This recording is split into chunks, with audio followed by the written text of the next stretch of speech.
Lost World Minute, the minute-by-minute podcast reviewing 1997 sequel to Jurassic Park, 1 minute at a time. I'm Brad. And Dave.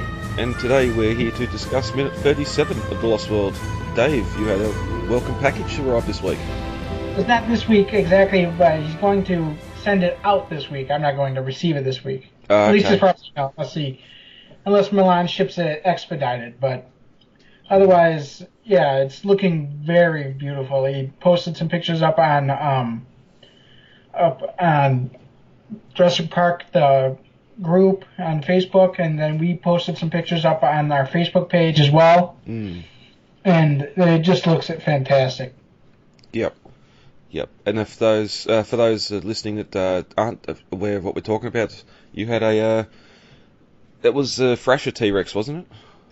No, it's the Bull T-Rex maquette. It's a replication of the original Hero maquette that was built for production by Samuelson Studios and painted by John Rosengrant. That's for it. Samuelson Studios. Yep. You can see it a lot in behind-the-scenes footage, and they got tons of behind-the-scenes footage or pictures of it. Samuelson School has released a lot of pictures of it, and it's there's a couple pictures of it on the DVD and Blu-ray making of special features where you go into the production files. Yep. You can see the original. It's a replication of that using a recasted Horizon model. Okay. And he just repositioned the entire thing, smashed it up, repositioned the entire model so that it looked like the maquette, and then painted it. Mm-hmm. No, very nice, and stay tuned. You'll get some photos up, I'm sure, once you get it in hand. And, definitely. I can't wait to get it in hand. I'll pull out the 35mm and start snapping away. Very nice. All right. Going to be two short ones this week. If you're ready, Dave, we'll get into 37. Yeah. As we end the 36th minute, the InGen hunters captured their first prize, small Pachycephalosaurus, and it was now secure in the arms of the snagger. As we start minute 37 of The Lost World, we get a shot up on the high rocky outcrop, where Nick comes over and sets up a small satellite dish and begins filming the scene from above. At 36 minutes and 10 seconds, we get a nice shot from above the group and looking down at the game trail, with the herd being chased by motorcycles, jeeps and Humvees, kicking up a cloud of dust as they run by. At 36 minutes and 20 seconds, we cut back to the command jeep once again. Roland opens the side door and calls out to Dieter in the outrigger. But once again, he has an issue pronouncing an animal's name. So in frustration, he throws away the data sheets that he has in his hand and calls it Pompadour, Elvis, one with the big red horn. Dieter and Carter in the outrigger both laugh at each other. At 36 minutes and 36 seconds, we get cut back to the outrigger. Dieter tells Carter to take him out. The passenger side seat with occupant slides out to give the hunter plenty of room to shoot his prey. At 36 minutes and 50 seconds, Dieter hits his mark, a large Parasaurolophus. The animal slows its pace and begins to break away to the right from the herd, and its run becomes a slow walk. Dieter looks back at Carter and says, "Okay, Carter, reel me back in." At 36 minutes and 59 seconds, the jeep pulls to a stop. Dieter yells "easy" as he climbs out, and this ends the 37th minute of The Lost World. We open up right where 36 left off, with the Packy in the arms of the snagger, air quote. I never noticed before too, it's sort of, a lot of times when I rewatch these films it's on my iPad or a small device, but being able to see on a big screen again the dart sticking out of its neck, which it's the same dart we see later on being used on the T-Rex, so I wonder if the doses have been measured out differently amongst the darts, or if they're all just the same thing. I remember in the script Burke mentioning about how one of the animals went comatose or was walking around its cage kind of lazily and floppily. And I think he mentioned about how even with extant animals, it's hard to figure out the right dosage to put down a animal because all animals' metabolisms are different, their weights are all different, their aggressions all different, and this applies individual to individual, not just species to species. And so it's hard to measure out the exact dosage you need for a living animal, let alone an extinct one you do have no idea about any biology about, Yeah. besides what you gather from bones. Yeah.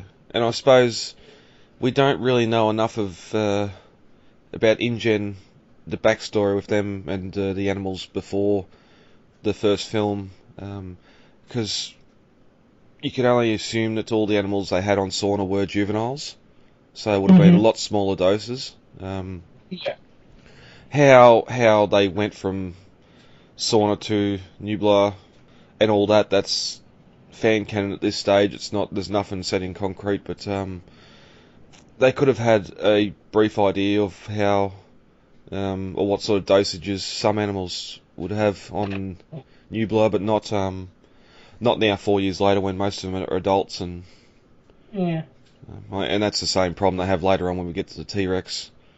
Well, again, in the first novel, J. Arnold mentions that they had to tranquilize the T-Rex on occasion just to brush her teeth, and so they were familiar with tranquilizing their animals for whether they had to do maintenance on the paddocks if they got out of the paddock or what have you.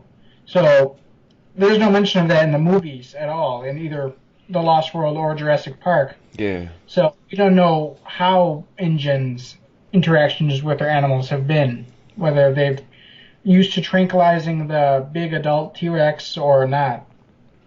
And this would have been the perfect return for Jerry Harding to come back. Even if he's in the Jeep with Burke and just have those guys driving around. Well, in the second novel, there's a hinted connection that Sarah Harding is Jerry's daughter. And they kind of hint to that as well in Jurassic Park the game, even though that's kind of not really canon. Yeah. So there's no connection made between Sarah Harding and Jerry Harding in the movies, really. Yeah, it's just another or more sort of character development that was cut out of the films. But having some mention in the original film about how they have to trank the Rex to brush its teeth and stuff like that would have been amazing. But alas, again, timing, having to cut for time and all that. So yeah. And then we get a cut to our friendly group sitting up on the rock outcrop, setting up what appears to be a satellite dish. I don't know if they got some sort of video uplink to the trailers or back to Hammond. They might. Because we know the trailer's got a satellite dish on the roof of it. I don't know if he's streaming video back to there and that's what's going on. I doubt it's going off island. It's not big enough dish. No. Yeah, I've noticed that little silver satellite dish that they've had. I've just never considered its use before. Yeah. So, yeah, good for bringing that up. Yeah, because I think sometimes photographers will use devices like that to get your colour balance right. But it's more of a digital one. This, I don't know what, because this is plugged into the camcorder, so I can't recall there being streaming back in '96, but it might be. But they probably did have like a video uplink to the trailers. Yeah. Yeah, no, you just think it'd be like earlier where we see him taking out film from one camera and filling it back up with film. You'd think he'd have tapes if it's a DV camera, because again, I don't think this is before internal hard drives. Yeah. But it almost looks like a globe inside the dish, like it's a flash, like a big flash or something. But yeah, it doesn't really make sense. But a little bit of set dressing, it's there. Now these rocks, you posted some photos up during the week of this area. It's ceremonial rock. If you go around kind of like the back, towards the back of it, it's these very steep, very worn stairs that go right up to the top of the rock face. And there's a fence along the edge of the rock that Spielberg and the team took that down and put it back up when they were filming. Yep. But yeah, you can go right up and sit right where Juliana Moore and Jeff Goldblum and Richard Schiff and the camera crew were at. And it's really neat. I took a really beautiful panorama of the whole area right there, and it's beautiful. I'll post that up.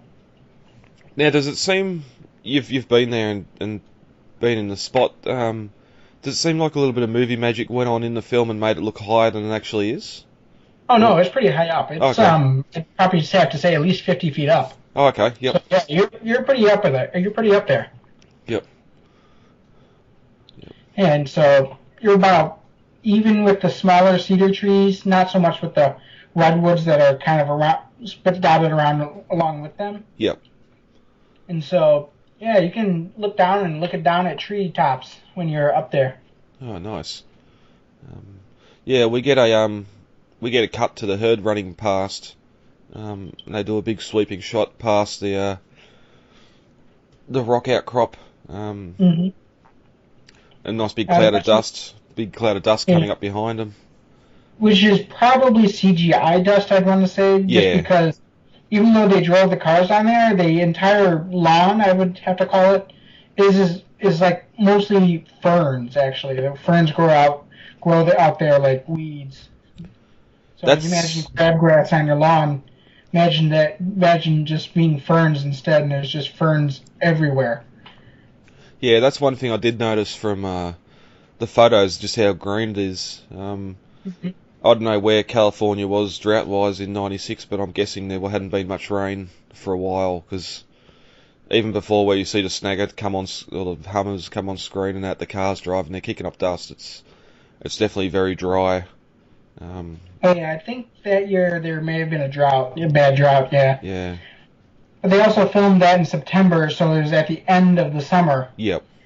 Whereas when I went, it was June. I actually spent the 21st Jurassic Park anniversary at Fern Canyon, so where they filmed Dieter's death. But anyway, it was green because it had just come off of winter and the snow was just coming off the mountains. It was in the middle of the bad drought. It was like towards the end of the bad drought that they were having, but it was still kind of green up there because it wasn't as bad as Southern California. Yeah. You could see a noticeable difference because we flew from Chicago into San Francisco, which is like in the dead center of the state along the coast there. And so you can see a stark difference from just going from San Francisco up north. You can see it becoming, at one point it's pretty much all brown dead grass, and it just slowly turns into giant trees and ferns. Yep. Yep. And it's a completely different contrast to what we described as the game trail in the novel, being a lot like narrower, muddy track through the jungle sort of thing. Yeah. But I'd say this is more of a plain, not a game trail, but it's good deduction skills by Roland to identify it as a game trail instead of just an open plain. But we got the crew up on top of the rocks. No camouflage at all, just sitting there. Sort of Nick's the only one laying down hiding. Kelly is wearing her red shirt, which would stand out a little bit. And Eddie sitting at the back of the group with his rifle. It's also good to hear too, I haven't really noticed before, you can actually see two of the motorbikes and a Hummer. And Jeep's actually chasing the herd from behind as they're running. Yeah. Which is a good little thing. As you said, that's probably the real Jeeps driving, but they've got the CG dust going over the top of them. And then, of course, they CGI'd out the road along that tree line along the coast there. There's a small road, and that's the road that they drove on when Roland gave his speech, actually. Yep. There's a concrete road. They probably just digitally removed that because you can definitely see them in my photos. Yep. And if you can see them in my photos, they had to have removed it somehow. Yeah. Yeah, they've done that a couple of times, and we'll get to in a minute here where you got Dieter, or the outrigger chasing the para. You can actually see there's already Jeep marks in the grass still from an earlier cut. Yeah. But we get the command jeep. Roland's back. He opens up the side door and gets on the radio to Dieter in the outrigger. He's having trouble pronouncing dinosaurs again. Yeah, looking at his little note sheets. You're closing in on the para, and you got Carter and Dieter in the jeep. Say that again. Roland or what? And he just throws the laminated dinosaur sheets away. Just throws them out the door. He's done with those. Yeah. He's done with them. The one with the big red horn, the pompadour, Elvis. Which was sort of led to believe these guys are mercenaries, sort of the hunters. Or really just hired help. But you'd think they'd have some sort of code word for each animal or something, instead of trying to go through the correct pronunciation of their names. Stuff like T-Rex and Raptor is fine, but sort of these other ones where you got to use 5-6 syllables that you'd think you'd call it Pompadour or Friar Tuck. We're going to call this one Friar Tuck or all that. But it's interesting when he throws the door open, he's not wearing a safety harness. Yeah, his game. If the other side Jeep hit a rock or something and flipped it up, he'd be out the door. Although he's probably had a lot of experience riding in Jeeps before, so. But it's funny when he throws the chutes away, you get Ludlow just watch him float away behind into the grass, and we get Carter and Dieter laugh at each other. Dieter tells Carter to take him out, and the whole side of the Jeep extends outwards to allow him a clear shot. I love that feature. I love it. It's a kind of not really needed. He could have just as easily fired through the front bars of the window. At least he would have had a rest, but I think there might have been they were looking at the toys here and not necessarily the practicability of the vehicles. That is like the one Jeep that did get made by Kenner was the Outrigger Jeep. It was more based on the concept art. Yeah. But it still looks really cool. Yep. And I've always wanted to kind of do that with my car. I think it was probably radio controlled. There wasn't actually a thing. It was probably just radio controlled hydraulics in the car that just extended the seat out and then extended it back in. And so I really wanted to do that with my car. That would be so much fun. Yeah, and it just sort of had a like a lower door section attached to the seat as well, so that all went out with it. Yeah. Yeah, no, nice little effect. Or even Goldwing doors. Yep. You know. Yep. Well, that was even like the early aughts where the Lambo door hinges were going around. People were putting Lambo door hinges on everything. Just because it looked good. But he's out, extended out from the vehicle. Goes to take a shot at the para. He's moving around a lot, and there's a motorcycle in front of it. So he's got another hunter downrange, which again gun safety, but I suppose they tranquilise the darts, not actual rifles. He gets hit, and that dosage is probably set for a large animal like the Parasaurolophus, and if his guy gets hit, he could possibly die. Yeah. And just go to sleep real quickly and get ran over by his own motorcycle, you know? Yeah, and as you said last week, those stumps are littering the area too. Like. Yeah. Or he could have crashed in one of those big giant stumps. It'd be like a TIE fighter in a trench run, just sort of spirals off the game trail and into a tree and explodes. Or like in Return of the Jedi, which was filmed in the similar area, when the speeder bike's going on, the guy smashes into the tree. Yep. On the speeder bike. Yep. It'd have to explode. It's got to explode. But the target hits its mark, and the big animal veers away to the right, away from the departing herd.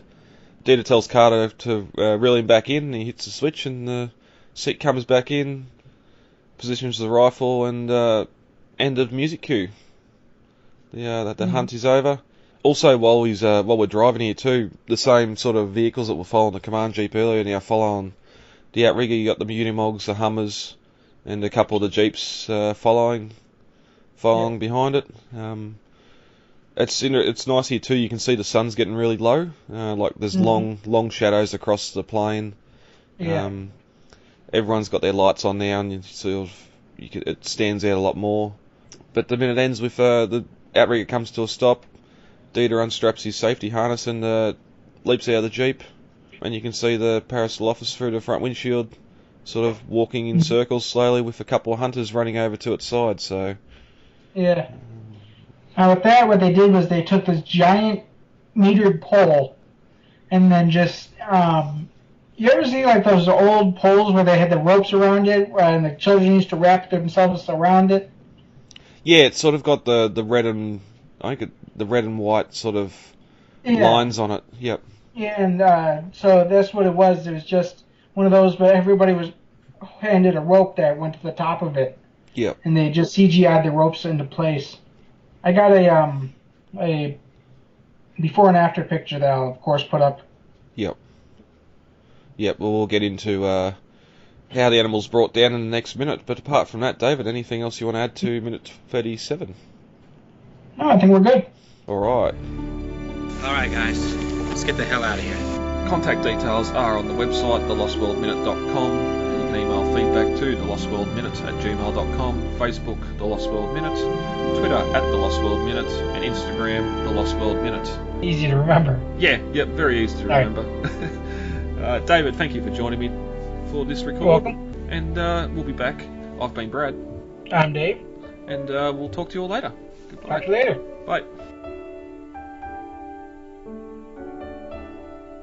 It is absolutely imperative that we work with the Costa Rican Department of Biological Preserves to establish a set of rules for the preservation and isolation of that island. These creatures require our absence to survive, not our help. And if we could only step aside and trust in nature, life will find a way.